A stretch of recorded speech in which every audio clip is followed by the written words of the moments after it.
here with Tour Press Force, and I'm going to be playing the main stage at Warped Tour.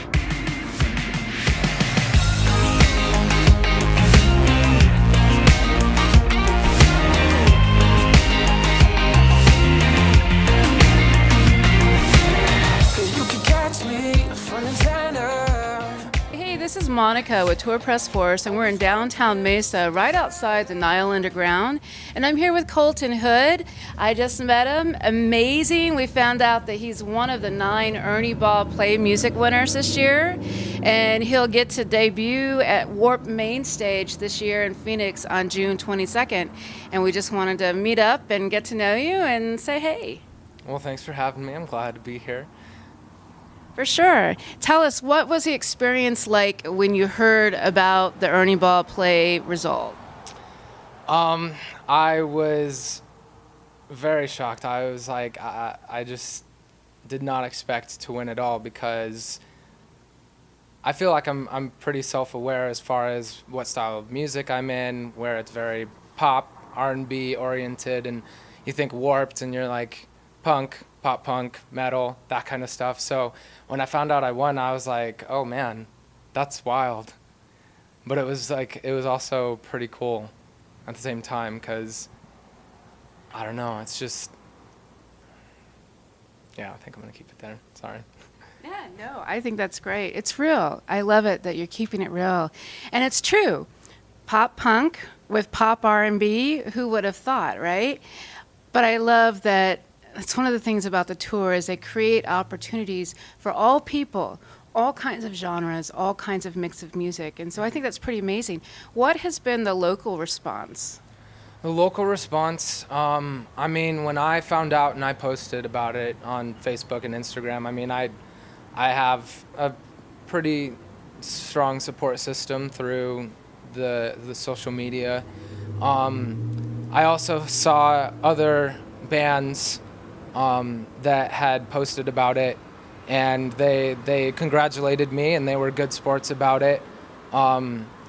But then there was also the people who were fans of the bands and things like that weren't quite so happy, because, you know, other bands may have, well, the other bands did. They promoted it heavily. They pushed for it a lot. And to be quite honest, I didn't even think that I had a chance of winning or anything like that, because, like I said before, I'm pop. So I didn't really do a lot of promotion or anything. And so I can understand why people would be upset, and why they would be mad.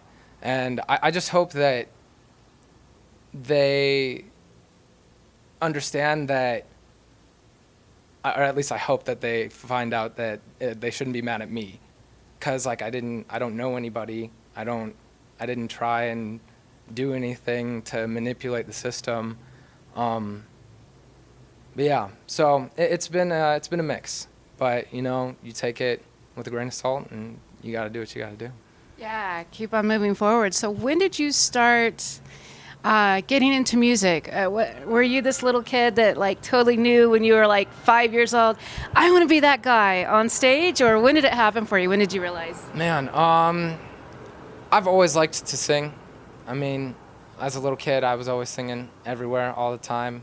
I annoyed a lot of people with it. But I don't know. I think that I figured out that I really wanted to do music and pursue it, and developed a strong passion for it around the end of high school.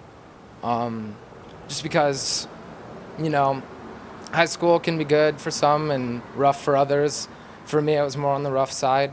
And music was just something that I was able to really pour myself into, and got something back from it. And that's when I was like, you know what, like I could do this for the rest of my life. Amazing. Do you write all your own songs? Is that true? Or Yeah, I generally, when I record, I'll have like a skeleton, if you will. I'll have the chord structures, the lyrics for the most part, and the melodies. But I'll go to my producer who did the real EP, which is on Spotify and iTunes and all that. I'll go to Dan Parker, And if we need, we'll do some rewrites or like restructuring of pre-chorus, chorus, whatever you will, if that makes sense. But there are a couple of songs on there that he definitely helped with the songwriting circles. And then lately were two that he really stepped in and helped me because I was kind of going through a writer's block at the time, but we had already booked the session. So for the most part, I do try and write as much as I possibly can, but sometimes it just doesn't work out like that. So you need some help, and I'm not afraid to say that, I'll ask for help when I need it. For sure. Now tell us about the band that backs you up. Oh, the band that backs me up. They're my best friends. We have Tyler Mount on guitar, and I've known him for years. Met him at Chandler Gilbert Community College, and we were taking guitar classes there together for a little bit. Spencer Howard, he's also on guitar. I met him actually just at a show, and we started hosting open mics together out in Mesa, and got pretty close, and so he's playing guitar with me. And then my friend Justin Knight, he's on drums. I've known him from the local scene for years now. We used to play together when I was in a rock band actually a few years ago. And then Esteban, and I can never say his last name because it's Hispanic. But Esteban, he's on bass, and I actually met him through Justin on drums. And he's a really cool dude. He's awesome. He holds it down. Right on, that's cool. Yeah. So I know you got a jet from here not too long to go for a rehearsal. You guys are getting ready for a show out at Lake Havasu? Yeah, so we have a show the 10th, Lake Havasu Sundance Saloon. It's the 40th annual Parker Tube Float. There's roughly like 8,000 people or so that go every year. And you just kind of chill on the lake. You get pulled by boats and drink and do whatever, just relax and have some fun, and we're pretty much the entertainment afterwards. Right on, that sounds like a lot of fun. Yeah, along with some other bands and DJs. Okay, cool. So then after that, Warped Tour comes up for you. Do you have anything that's going to happen after Warp? What do you anticipate the exposure through the Ernie Ball play is going to bring to you?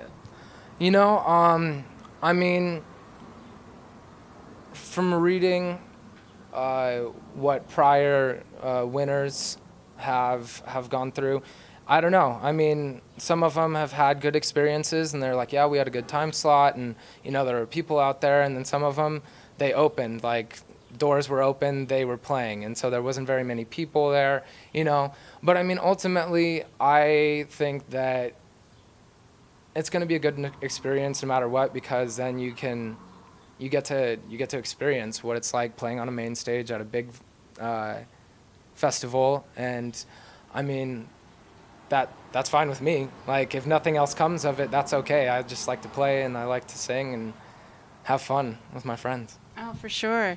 Do you have anything on the books after that? Anything coming out? New releases coming out later this year? I'm actually in the studio right now. I'm actually doing it with a friend of mine. His name is Andre Rodriguez, or AC Riggs.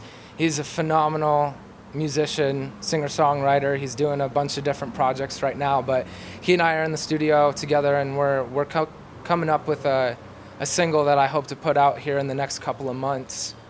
As far as shows go, I have actually 3 festivals, all at Margaret T. Hance Park, one in November, December, and then February. Those are nice. So, are those some of the local music festivals? Yes. Okay. Yeah. Do you know what they're called by chance? They're on my email. I just can't remember off the top of my head. Yeah, we're not as familiar with some of the local festivals because we've done more national coverage, but we're doing our best to get out and really get behind our local artists. I'm really glad you took some time out today to meet with us, Colten.